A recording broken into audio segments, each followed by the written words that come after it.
এই গলির ভিতরে গিয়েছিলাম ঘুরতে, এখন এই সামনের দিকে যাচ্ছি। এই হচ্ছে ব্রিজ, ব্রিজটা এই গাছগুলো খুব ছোটো ছোটো ছিল, ব্রিজের মুখেই ধাবা একটা। এই দিয়ে আবার বাদিকে নেমে গেলাম, বাদিকে নেমে এখান থেকে জেসিপি গেছে, ওটা কি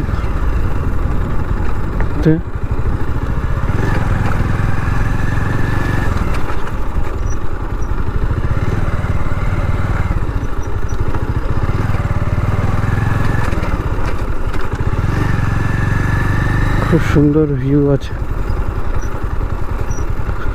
এই যে এখনো পাট লাগায়নি, সবে ধান কেটে নিয়ে গেছে ওদিক দিয়ে সবাই, এইখান থেকে সবে পাট লাগিয়েছে, কিছু কিছু জায়গায় পাট লাগিয়েছে।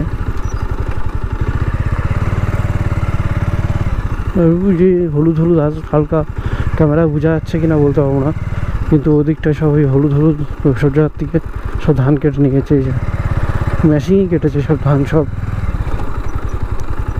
মেশিনই ধান কেটেছে।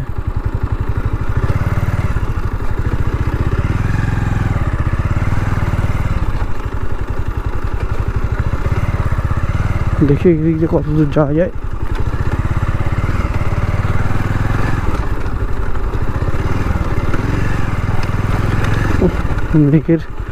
মেঘের পিছনে সূর্য লুকিয়েছে। হ্যাঁ, क्या नजारा है, नजारा।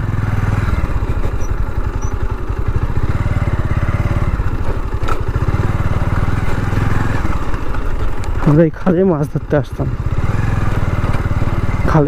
আসতাম, এই জাল দিয়ে যখনই খেপ দিতাম নেট দিয়ে, তখনই সাপ 4টে 5টা 6টা করে সাপ বাঁধত।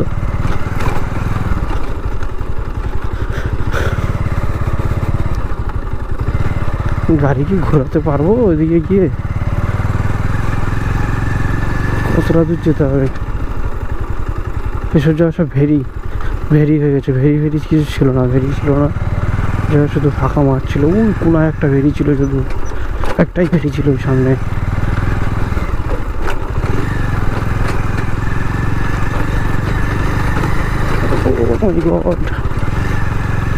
আর যাওয়াটা ঠিক হবে না, এখানেই দাঁড়াই।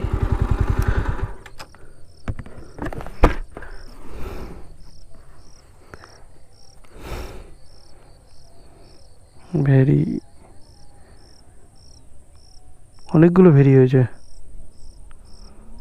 এই সাইডটা, কোনো এখনো ভেরি বানায়নি। আস্তে আস্তে হয়ে যাবে ভেরি। আর এই খালটা গিয়ে ওখানে একটা বড় খাল আছে, ওই খালে যে মিশছে, ওখান থেকে হাওয়া সোজা চলে যাচ্ছে নীলগঞ্জ হয়ে, খালটা চলে যাচ্ছে পুরো গঙ্গায়।